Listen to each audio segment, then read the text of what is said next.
Welcome. This is the Punk CX podcast.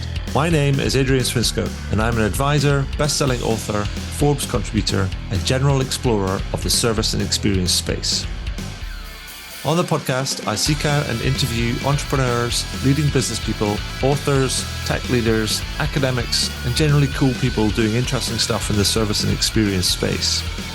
Check out the archive at adrianswinscoe.com. That's enough from me. Let's get into the interview. Let me interrupt to tell you a little bit more about this podcast. I'm sorry to interrupt, but I just wanted to tell you a little bit more because I thought it'd be good to provide you a little bit with context. As this is one of those that was recorded during my recent trip to the US, where, amongst other things, I attended Adobe's Global Summit in Las Vegas. There, I spoke to Vivek Pandya, who's the director of Adobe Digital Insights at Adobe, about some new research data that Adobe had just released called AI to Cart, Mapping the New Digital Journey. It's fascinating. So do check it out. So without further ado, let's get into the interview with Vivek. So I'm here with Vivek Pandya, who's the director of Adobe Digital Insights, at Adobe, no less, here at Adobe Summit. We're going to have a bit of a chat about some research that's come out, but also your session at Adobe Summit. So Vivek, welcome to the Punk CX podcast. How are you doing? I'm doing great. Thanks for having me, Adrian. Before we get on, can you tell me a little bit about the work that you do, just to explain what is a director of Adobe Digital Insights at Adobe, kind of what it means, because that's all, there's a lot of Adobe's in there. No, absolutely. So Adobe Digital Insights is the data-driven research and insights wing for Adobe. Okay. So we tap into many of the key data product sources for Adobe. We look across an opted-in, aggregated, anonymized data set, and then we provide data trends and guidance, both from a top line 10,000 foot level, but then also to customers. Yeah. We give them a sense of how their performance looks relative to their industry. Yeah. So all these metrics start to make a lot more sense in the context of that versus in a vacuum. Brilliant. I mean, because we've talked before about some of the research, the data that's coming out, and they're all particularly around the influence of influencer and affiliate kind of marketing in a previous kind of piece. So, but you've got this new research that's just come out called AI to Cart, or Cart to AI, whichever way around it is, I can't remember. I wonder if you could just give us a bit of a background on the research, one of the main headlines coming out of the research before I actually got, because I want to dig into some of the things that kind of stood out for me. Definitely. So for us, we look across how people are shopping, how people are buying goods and services.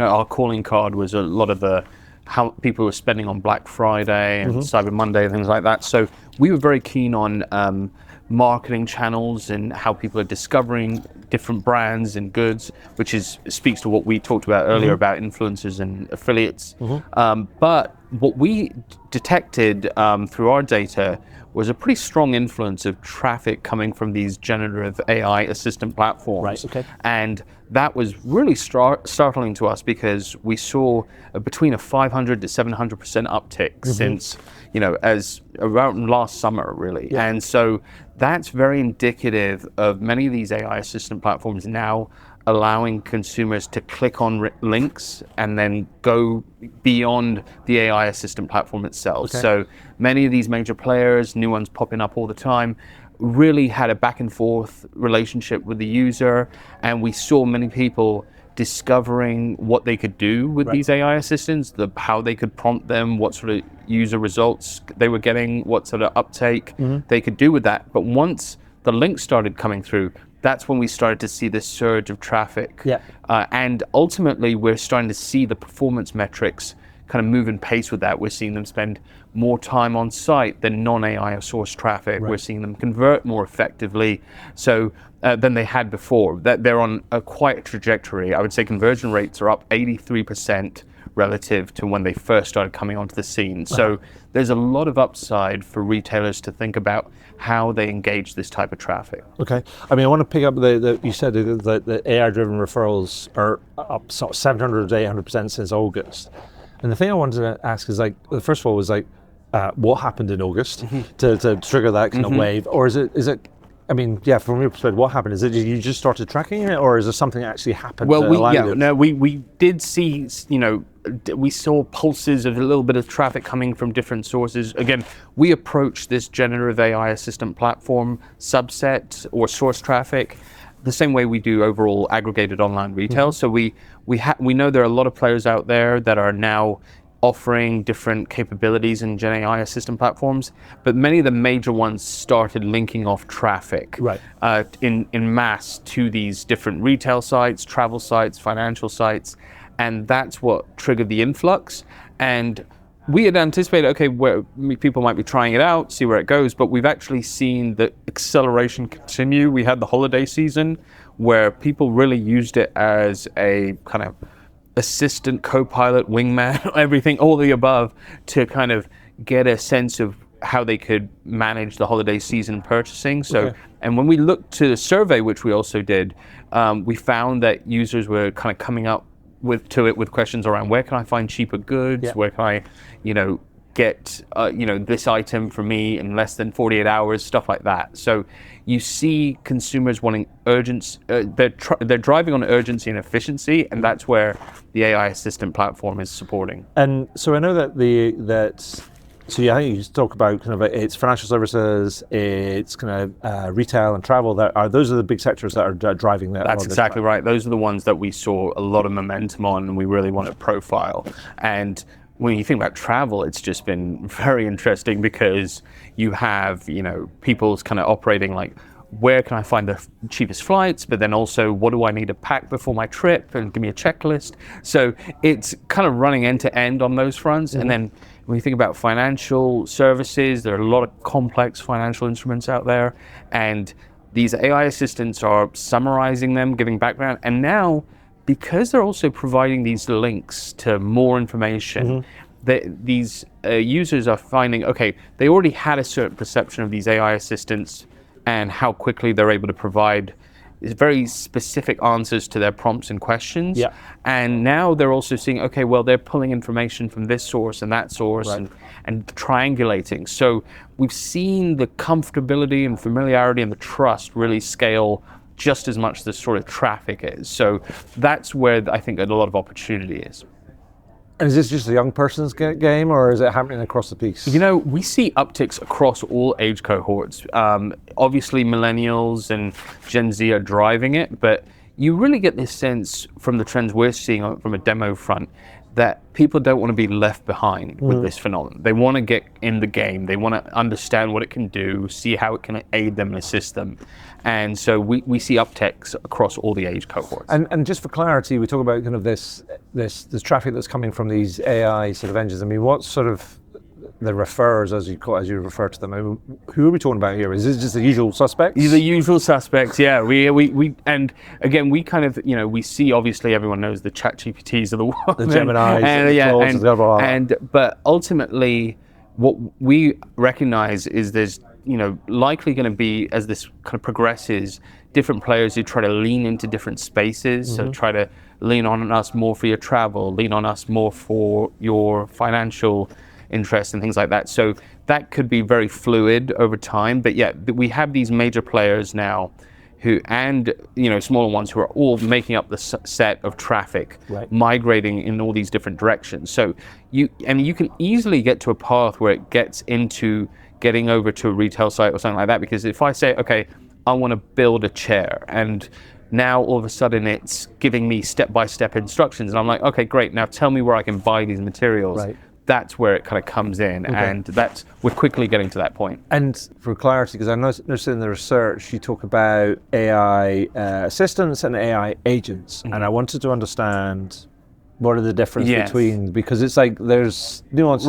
Some people use them interchangeably, but some people use them very distinctly as well. I would say, we do have, also retailers out there who are infusing the agentic into their customer relationship as visitors are exploring their sites and providing conversational back and forth with the consumer to support as an assistant through their path. And you also have, companies relying on that sort of those agentic that support to carry out different functions as well. This is what we're describing in terms of the 500 to 700% lifts.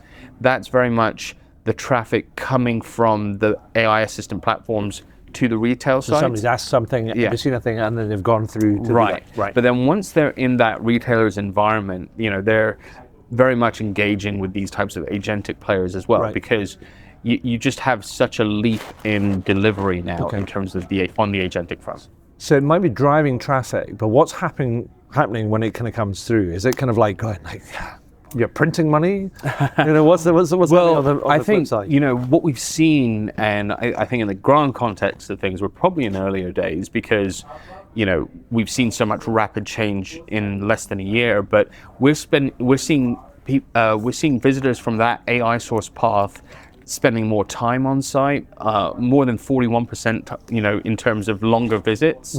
We're seeing more improved bounce rates, so that we have a much more strategic, cost-conscious, and very kind of pre-research focused user coming down this path. So not only are they doing a lot of pre-research prior to coming to the site, but then they're on the site and they're exploring on other pages as well, which are metrics that many of our brands and retailers and service providers have been optimizing on. So you just have a time right now where you see the improvement happening as well. You see people kind of understanding, seeing what they want, trying to understand what more is available to them.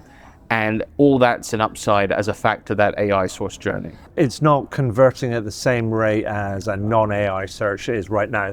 It's still probably a little under relative to non-AI source traffic, but it's improved quite a bit. It's improved more than 80% since this sort of traffic first came onto the scene. So it's quickly closing the gap, and we anticipate it kind of usurping non-AI very quickly. Yeah, because it feels like people are very much using it as almost like a deep research tool. Yes. And then going like, I need to find out about this. Tell me what I need to do, and then they go and find it, and then they go, right, I know. I might not be ready to buy, but I know. Yeah. And I'll maybe come back later, or it's part of a more complex, non-linear sort of journey. Yeah, we're finding that it's influencing a lot of different journeys, and it's also an attributable journey. Ultimately, there's a path where you have a consumer who's doing a lot of laptop, desktop research. And, we probably talked, mobile has been very, heavy on this e-commerce front. Yeah. Just so much mobile momentum happening. But where we are with Gen AI assistant platforms, it's still pretty laptop, desktop based. And so I think those trends will also converge, and you'll then kind of have this scenario where a user can really cater to their needs around urgency and efficiency and speed and all that, because of the AI assistant platform and how it can journey through their overall journey path for the retails and services. So the one thing I wanted to go back to was banking industry and financial services. And the thing that struck me was that there was a thing around, was stat in this research that said, I think it was 91% of people surveyed trust the financial recommendations that were coming out of some of these engines without actually verifying the outputs or going to third kind of parties. And I wanted to understand what was going on here, and is that people are just going, I implicitly trust these engines because that feels a bit weird and it's kind of counter, or is there a bit of a osmotic brand trust sort of thing? It's like going, if they're using it and I like that brand, then I'm okay with it. Right, yeah, I think it's a combination in terms of what you're describing, because on one hand, just the leap in AI capability and just what people are experiencing day to day, I think it's they're clearly satisfied with it because they're using it more and for more different things. So those types of attributes are likely being adapted to the financial use case. You also have now branded links in the recommendations from the AI assistant coming back to the user. So all of a sudden they might see some names of financial institutions associated to the link sourced advice. So then they can append that credibility to it. And also, a lot of these financial instruments are complex, and there's things that many have to consider. And I think for the first time, people feel a lot more in the driver's seat in being able to quickly understand it based on the interpretation from the AI assistant. So I feel like that's making them feel like really good. Like I've got a handle on this. I'm understanding. I'm learning more. So all these things together are putting them in a position where they're trusting it more and they're leveraging quite a bit. And numbers and the data that we're talking about are specifically about the UK market, but I know that this was a multi-country sort of like study. I mean, are you seeing differences across geographies in terms of adoption, different patterns, impacts and things? Yeah, I would say they're moving directionally in the very similarly. I'd say some magnitudes are sizably. You know, the US is more like a 1,200 and 1,700% increase in traffic growth. So, and we ultimately see a kind of you have different industries. Some have more of a boost across the metrics. Others are, you know, kind of stronger on other countries versus others. But ultimately, they're all moving in that same direction. Okay, and then a couple of final kind of things I just wanted to ask is like the amount of, and this is something I talked about when I did this end of year customer experience kind of predictions piece for Forbes. There was a bit that I picked out, which was AI search was coming, and it's completely changing the landscape. And I wanted to just get your opinion on what should brands be doing to ensure they get visibility in this sort of like space, because I'm not going to mention any names, but on the flight over here to Vegas, I was sat next to a senior marketeer from a big venerable brand, and I said, "Can I ask you a question?" And I said to him, "I says like, what are you doing in this sort of like space?" And he went, "Frankly, we don't know. We're talking to our agency all the time about figuring out what's going on here, because it's just this new thing, which is just different." Right. And you think about all the referrers, Google, you can think, oh, I can understand that because it's like a Google search engine, it's probably linked to all that sort of stuff. Yeah. But then you have these other referrers, and you're like going, they're not really tied to that. Yeah. How does that work? How do you get visibility in that sort of like space? I think there's a couple of different factors that we're seeing emerge in different spaces that seem like they're connecting in terms of early research we're seeing. And one of them being, you kind of have to own the conversation around your capabilities as a brand. Okay. Because the prompts are very specific. Right. The prompts are, I'm not just putting, I want blue jeans. I'm saying, I want blue jeans that are under $200 that I can get in 72 hours. There's much more specificity, so it becomes really incumbent on the brand, the retailer, to ensure that they're showcasing their differentiation, all their different capabilities that an AI assistant could crawl up and detect and showcase that as the most prime result back to the user. The other piece of it is, if I say I want the best blue jeans, best is subjective, right? But if you are now showing up on affiliate partner links as the top 10 best blue jeans, right, and I'm meeting all that other criteria that I was talking about as well, now I'm, appending a very specific, attribute that's now a little more opinion based. But if I'm a brand and I've made those influencer affiliate connections and I'm owning the sort of social conversation around it, now I become sort of inevitable for an AI assistant bot to pick me up and drop me in. So it's becoming, you're obviously, some of the fundamentals around SEO still apply, but it's very much about how you can meet these users where they are and tickle their boxes in the way they're prompting. So that's why you end up having to approach it in a bit more of a different way than you maybe have other channels. Makes me think about there must be a market or an emerging market for these referrers to allow people to gain insight into what prompts are going into their kind of interfaces, and that's the thing that drives the insights. Like, what are people asking for, and then we can try and align our content with that. Yeah. It's a whole new data market. Hello. Yeah. Definitely. Anything else on the research that stood out for you before I ask you about kind of like your stage show, kind of like here in Vegas? Yeah, I would say for us, I think I touched on it. It's been clear that these global trends are moving in that very specific direction, and the momentum has been pretty significant. But then we've also continued to see it scale past moments like the holiday season, where we thought, okay, this is a moment where there's like a lot of online shopping and, maybe people are leaning.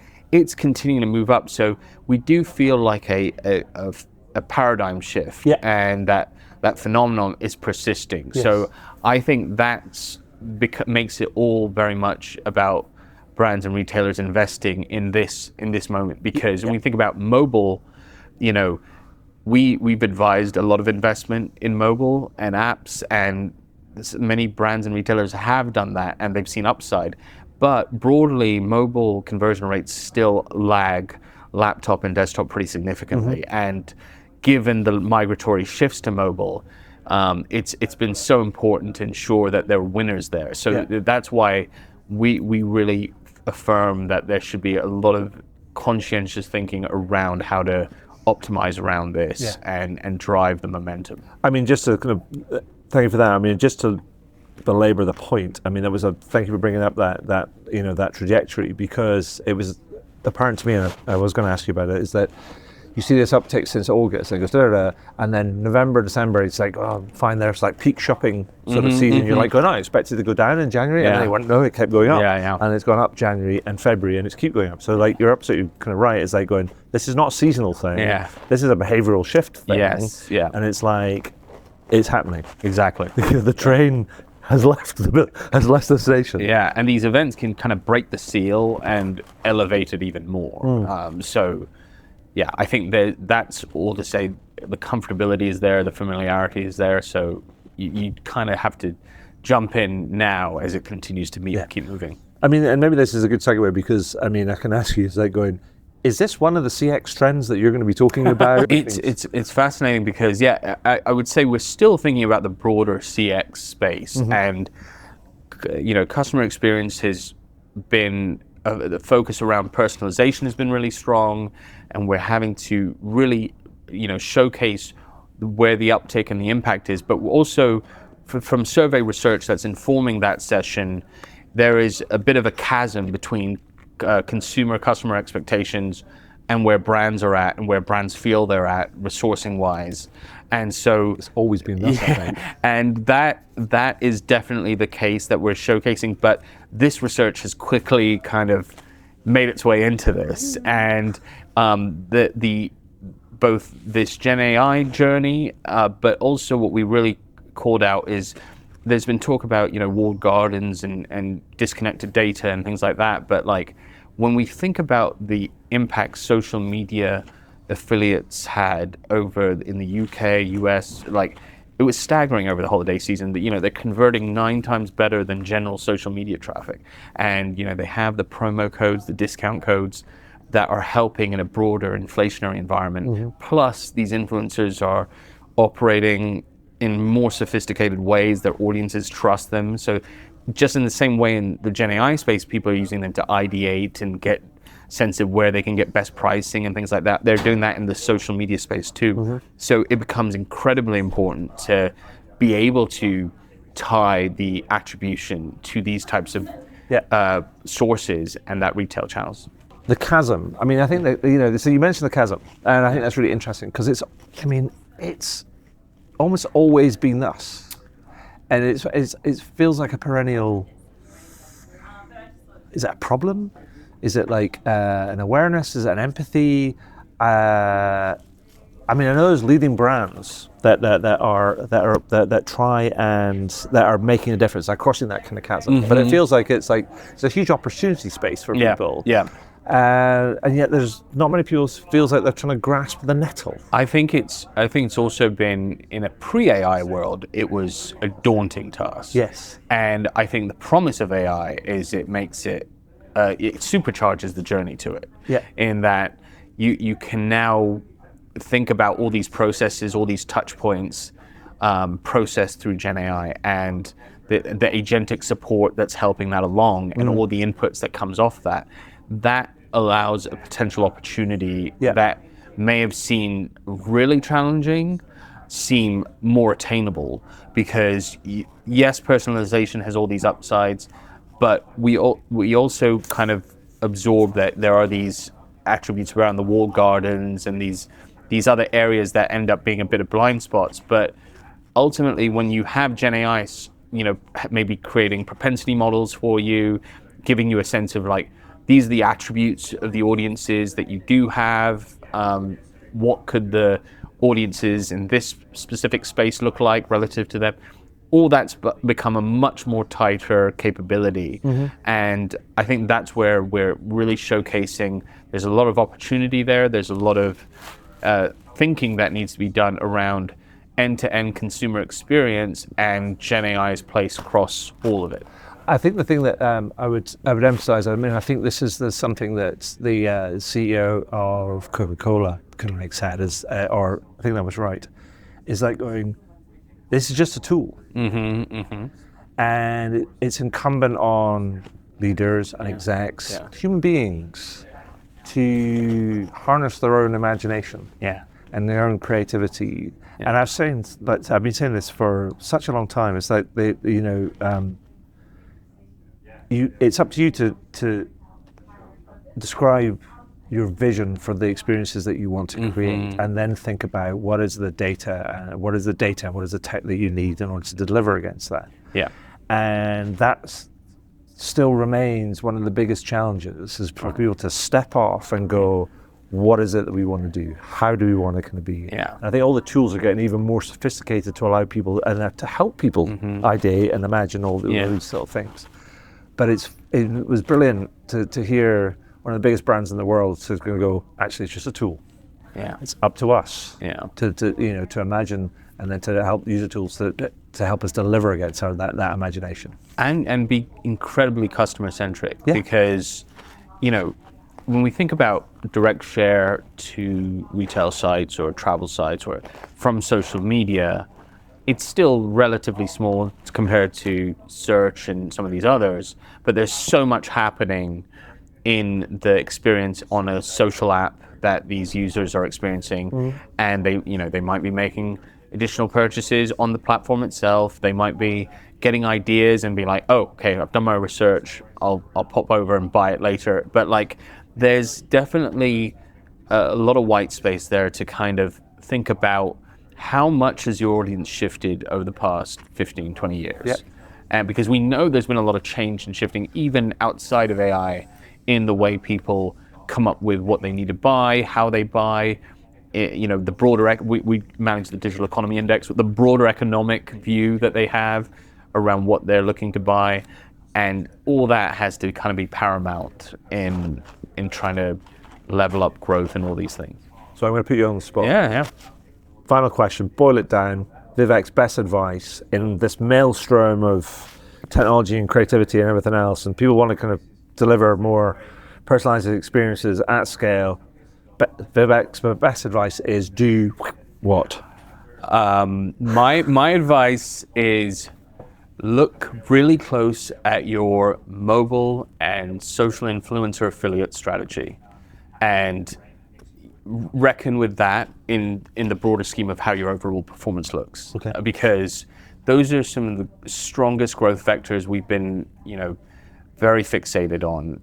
Because even though we've been kind of shouting some of these from the top of the rooftops, you still see kind of a lot of room there to kind of improve. I think there's still some traditional perceptions, and I think that's what we're trying to shift. Yeah, and I think it also speaks to the reality that there is a trust deficit between brands, what brands say they do and what they do, and actually what kind of customers think. And the whole influencer space, and this is not just B2C, this is B2B as well. They can really help bridge that kind of gap and help people tell their stories. So I think you boiled it down better than I could. That's great. Great advice. Vivek, that's all I have. Thank you very much for joining me. Adrian, it's great. Really great chatting. Thank you.